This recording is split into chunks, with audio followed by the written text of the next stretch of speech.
Lying sprawled out in the middle of a night road, like a petulant child, my sister-in-law yelled out loud. I just gave him a chance. He's trying to give up his right to monopolize me. I'm teaching him that's such a waste. She's so overconfident, it's almost like a sickness. A sickness. I don't need that kind of right.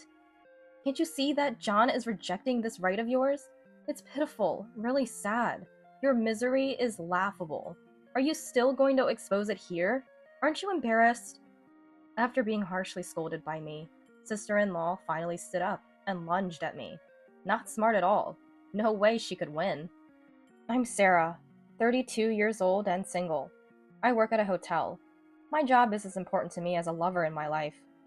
My father has passed away, and I live with my mother at our family home. My younger brother, 2 years my junior, married his classmate at 20 and now lives in another state. Our family's long-standing problem is his wife, named Rebecca. She's, well, a free spirit. That hasn't changed since she first came to our home. I'll never forget the words she uttered at our first meeting. I'm marrying John. Oh, there are sweets! But I really like those big cream puffs they sell at the convenience store right now. I don't want these, so please go buy me some cream puffs. My parents were dumbstruck. So was I. Oh, brother, why did you fall for her? Rebecca is flashy in appearance, with dyed hair and eyelash extensions, not to mention her flashy nails. But considering her awful personality, the flashy appearance seems like just an add-on. John, my brother, used to say, I find her whimsical nature cute. But I think it's too much. Really, why did he fall for her? I couldn't help but harbor such doubts. Following that, her behavior during the wedding and house hunting was just a series of whims. I'm only wearing a brand new dress. Nothing else is acceptable. I mean, I am the bride, right? Logically, that's correct. What's a deposit? In my theory, it's weird to pay for something like that when I'm doing them a favor by renting their house. My brother's wife frequently spins these mysterious Rebecca theories, bewildering everyone around her. In her world, whatever she thinks is right is absolutely right. During her pregnancy, she ignored everyone's warnings and went swimming in the sea. She doesn't care about the designated days for trash disposal. In meals, she eats only the parts she likes and leaves the rest. Frankly speaking, she's inconsiderate and selfish. Then, on a day leading up to summer, my mother Katie spoke to me with a troubled look. This summer, Rebecca and the grandkids are coming to stay with us. Really? My brother has 4 kids, ages 7, 5, 4, and 2. All boys. They're full of energy, mischievous in a cute, kid-like way. Their visit will surely turn mine and Mom's quiet life into a lively and noisy one. But, well, as cute as my nephews are, their mother, my Rebecca, is not cute at all. Adorable nephews and the troublesome Rebecca. To accept them or not. Is the whole family coming? How long are they staying? That's the thing, John isn't coming. Mom made a troubled face. Really? He's not coming? Just the wife and nephews? Rebecca, the whimsical one, and the 4 energetic brothers alone. Rebecca is slightly less capricious when my brother is watching. John acts as a stopper for her whims. The thought of him not coming filled me with anxiety. Maybe we should decline this visit. Can't we say no to Rebecca's visit? It's a bit too much for me and you. Well, there are some reasons. Just listen. Mom explained a plan to me. I understood the situation. If that's the case, it can't be helped. I'll help as much as I can. I arranged with the hotel where I work to have more shifts from early morning to evening while my nephews are here. And so, the summer vacation arrived. The day started with a clear sky, the refreshing blue feeling exhilarating. My 4 nephews came into our house with all their noisy energy. They rushed into the living room, one after the other. While smiling at their cuteness, I asked the eldest, Tired from the long trip? Where's Mom? She said she's going to Olive Garden and drove off. What? It seemed my brother's wife had dropped the 4 kids off and then immediately left for Olive Garden. Wait a minute, I didn't hear about this. When is she coming back? I don't know. Rebecca's strange behavior had already begun, and the youngest nephew is just 2 years old, leaving small children and driving off without even making sure they entered the house. While I was still in shock, the younger kids' shouts pierced my ears. What now? The nephew's eyes sparkled at the sight of snacks Mom had offered. Candy! Awesome! Can we really eat all this? Won't Grandma get mad?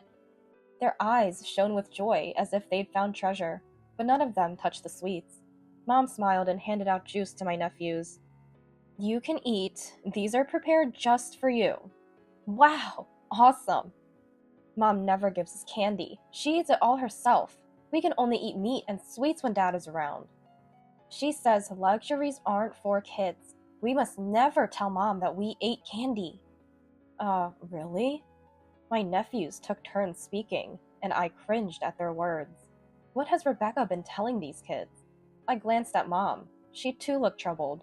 The shocking behavior of my nephews continued. They wrapped candy in tissues and hid it in their bags, saving it for when Rebecca wouldn't be around.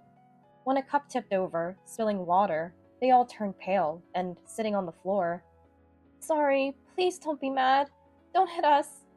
He began to cry. When I turned on the air conditioning as the temperature rose, they dramatically thanked me. Apparently, Rebecca calls this discipline, forcing the kids into such behavior. Watching my nephews, I felt a pang in my chest. This isn't discipline. Rebecca's parenting must be causing deep psychological harm to the children. Mom and I reassured them repeatedly that they didn't need to do these things.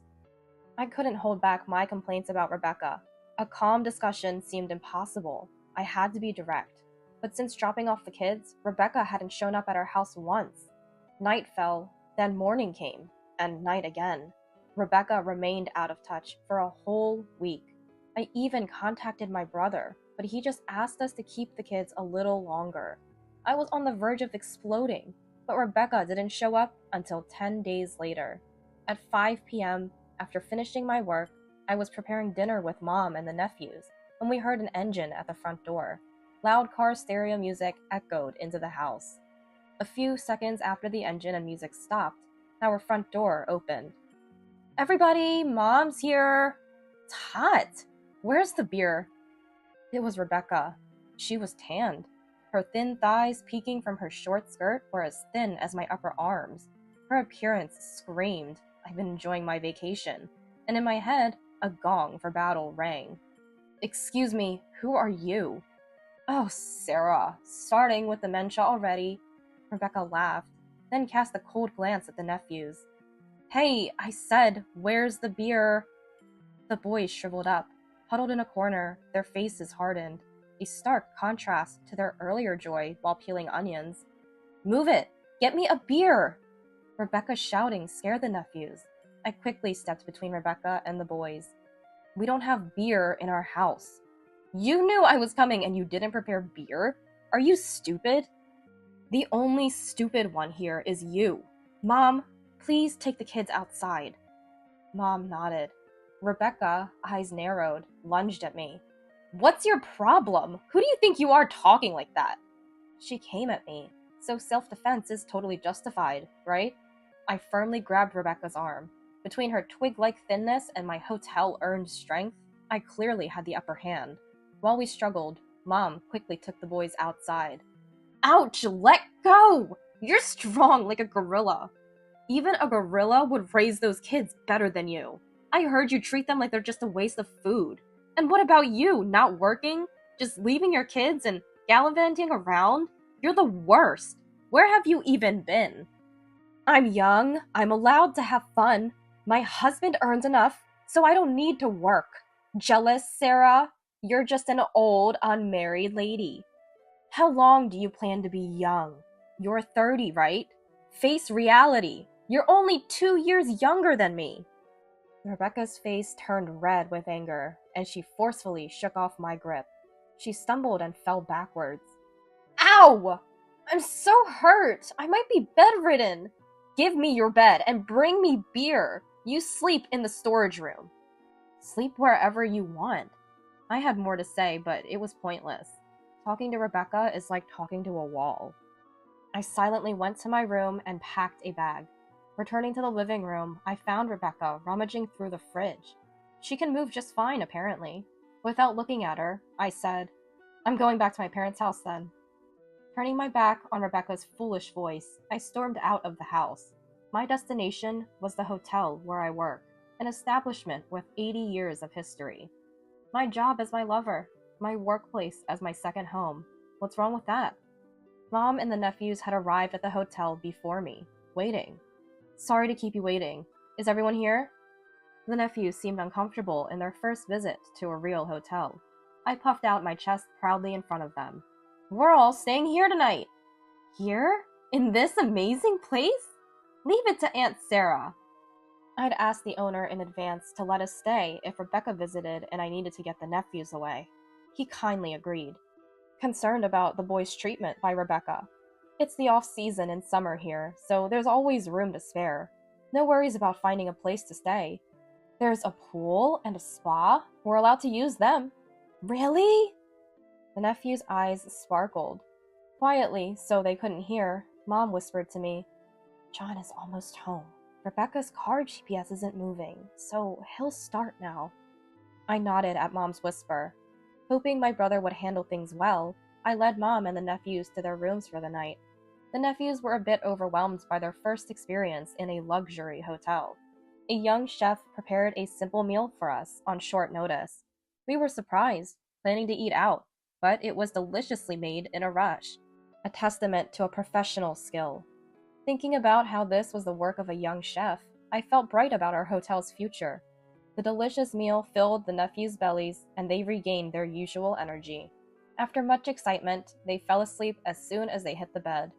Mom dozed off while putting them to sleep. I stepped out alone for a drink from the vending machine. I checked my mobile phone, wondering about John and Rebecca. And just then, John called. Perfect timing. I tapped the call button. Hello, John. Sarah, sorry for the trouble. How were the kids? All good? John sounded tired, but concerned about the kids first, an apology in his voice. He's doing well as an adult, and as a parent, I think. So different from Rebecca. We're fine here. They're happily resting now, already asleep. What happened on your end? Well, it went as planned. You taking the kids and letting Rebecca be free helped. I got the freedom to move and collected evidence. Got her going to a hotel with a man and being affectionate in the car. All on camera. Quiet anger laced John's voice. Rebecca had been shady for a while, sensitive about message notifications, and speaking sweetly on the phone. Started treating the kids terribly too. There were always unexplained expenses, but her recent spending was excessive. She knew too much about new leisure facilities, but she was sly, never leaving evidence for John. That's when he consulted Mom, planned to catch Rebecca's infidelity this summer, and wanted help for the divorce. Mom's hesitant answer when I asked if John was coming was because of this. My brother took the day off work to coincide with Rebecca's visit to our house and followed her. He had secretly installed a GPS in the car to track her. Relying on it, he trailed her and gathered evidence. His goal was achieved. All my restraint in not exploding at Rebecca was worth it. That's tough. Good job. So did Rebecca admit to cheating? But with Rebecca's personality, I doubted she'd admit her faults. How did John manage it? More like she had to. She hopped between multiple men in those 10 days. Faced with photos of her with different guys, she couldn't deny it. Wait, she had more than one affair partner? Yeah, kept saying it was just fun, not serious. But I told her I couldn't stay married to someone who plays around with so many men. She cried, begging not to divorce, not wanting to pay compensation. It's almost funny now. Typical Rebecca. Self-centered to the core. Her ability to think and scream so selfishly is almost a talent. What's Rebecca doing now? She's lying spread eagle in front of the house, screaming her head off. It's such a nuisance to the neighbors. I just called the police. I'm coming over. It must be hard for you to handle this alone. When I arrived at the house, the police were already there, surrounding Rebecca, who was still lying on the ground, loudly insisting her point of view. I'm saying if you don't want a divorce, I'll stop making a scene. Just say you won't divorce me, John. Why can't you understand? After leaving your kids for 10 days to hop between men, you have no right to act so high and mighty. No! Please stop yelling. It's late at night. Rebecca, sprawled and throwing a tantrum, was a sorry sight. John and the officers were at a loss. Married women get more attention. Men flock to me. Let me have my fun. Her statement was absurd. I approached calmly and raised my voice. That just means without being married, you think you have no appeal. Rebecca glared sharply at my sudden appearance. I could see John's relief. Tired, huh? Leave it to your big sister. No sane person would deal with a foolish, selfish old lady like you. You're not having fun. You're being played.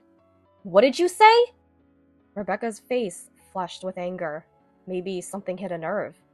If you think I'm wrong, go to those men now. You'll either be rejected or dumped. Afraid of that, so you can't leave here? Huh? That's not true. I was just giving John a chance. He's throwing away his right to have me all to himself.